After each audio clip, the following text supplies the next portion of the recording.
इस वीडियो में हम मेवाड़ के महान पराक्रमी शासक महाराणा प्रताप के बारे में अध्ययन करेंगे। महाराणा प्रताप 1572 ईस्वी से 1597 ईस्वी तक मेवाड़ के शासक रहे। इससे पूर्व इनके पिता उदय सिंह का शासन रहा। उदय सिंह ने 20 रानियों से 17 पुत्र पैदा हुए। उनमें से प्रताप ज्येष्ठ पुत्र थे। इन उदय सिंह के ज्येष्ठ पुत्र कौन थे? प्रताप थे। उदय सिंह की 20 रानियां थी और उनसे 17 पुत्र उनको प्राप्त हुए। उसमें ज्येष्ठ पुत्र प्रताप थे। प्रताप की माता का नाम था जयवंताबाई, जो कि पाली के शासक थे अखेराज सोनगरा।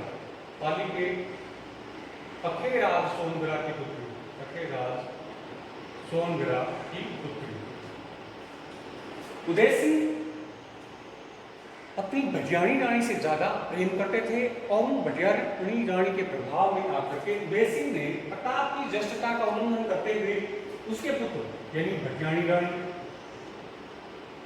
इनका पुत्र था जगमाल। जगमाल को अपना उत्तराधिकारी मनोनीत कर दिया, परंतु मेवाड़ के जो सरदार थे, जो सामंत थे, वो जगमाल को योग्य उत्तराधिकारी नहीं मानते थे।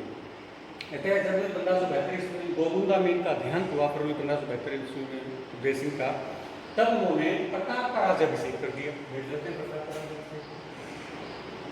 प्रताप का राज्याभिषेक 28 फरवरी 1572 ईस्वी को कहाँ पर हुआ? ये गोगुंदा में उनका राज्याभिषेक हुआ। किनका?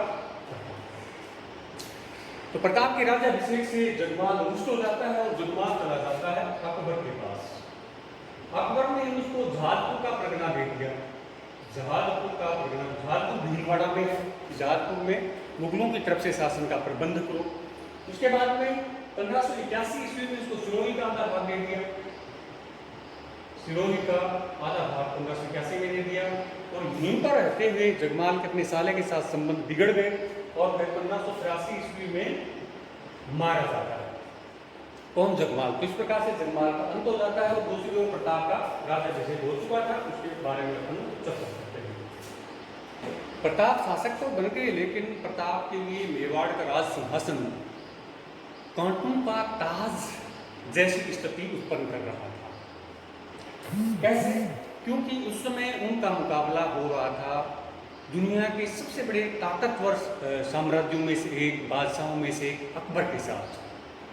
क्योंकि जब ये शासक में 1572 ईस्वी में, तब बहुत बड़े भूभाग के ऊपर अकबर ने आधिपत्य स्थापित कर लिया था। दूसरे इलाकों के ऊपर प्रभाव विस्तार के लिए निरंतर वह सैन्य अभियान कर रहा था। तो ऐसी स्थिति में प्रताप जैसे मेवाड़ के छोटे से राज्य के शासक के लिए अपनी स्वाधीनता की रक्षा करना बड़ा खतरनाक था। तो देख लेते हैं, बड़ा मुसीबत बना था। देख लेते हैं मेवाड़ की उसमें स्थिति कैसी थी। मेवाड़ की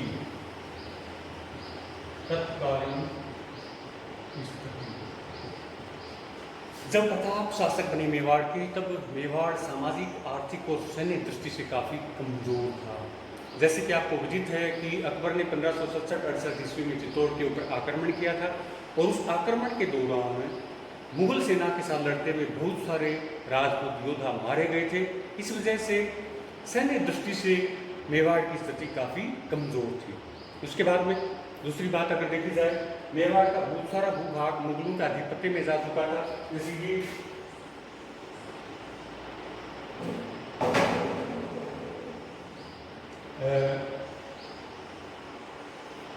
भूभाग है, ये मेवाड़ के भूमि हुआ करता था।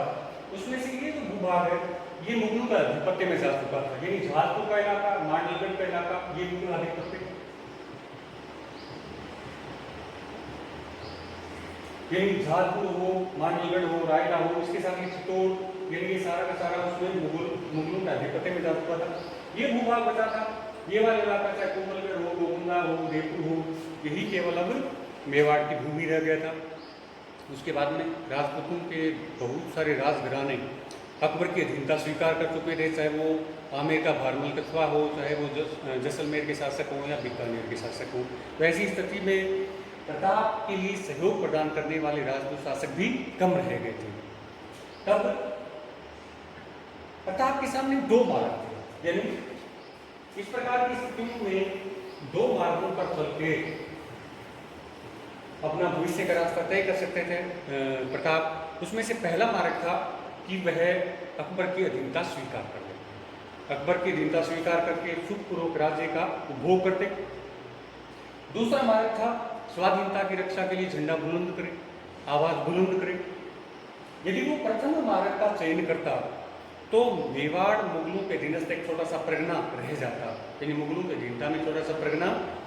उसके बाद में जो मेवाड़ की परंपरा थी, वंश गौरव था, सांस्कृतिक विशेषताएं थी, वो धीरे धीरे लुप्त हो जाती, वहाँ पर मुगल आधिपत्य छा जाता। इसके अलावा हो सकता है समय के साथ सिसोदिया वंश की राजकुमारियों को मुगलों के हरम में भेजे जाने का भी दबाव बनाया जाता। तो इन चीज़ों को सहन नहीं करवाने की क्षमता थी प्रताप में। वो बड़े आत्म सम्मान वाले, स्वाभिमानी, साहसी वीर योद्धा थे। उन्होंने इस मार्ग के बारे में कभी सोचा नहीं। उन्होंने मुगलों के साम्राज्य के खिलाफ मेवाड़ की स्वाधीनता का, स्वतंत्रता का बिगुल बुझाया, झंडा बुलंद किया।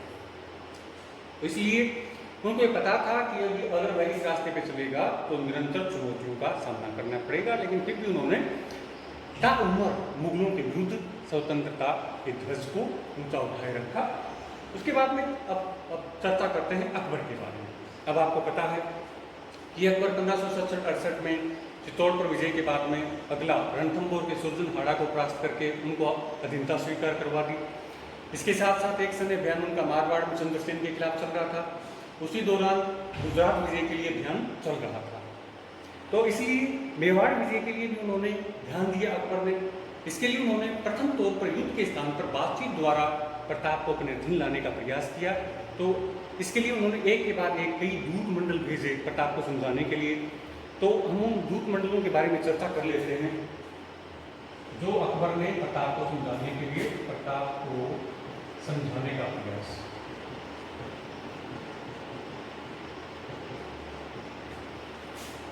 प्रताप को समझाने के लिए सबसे पहले प्रथम जो दूत मंडल भेजा था अकबर ने, वो भेजा था जलाल खां के नेतृत्व में।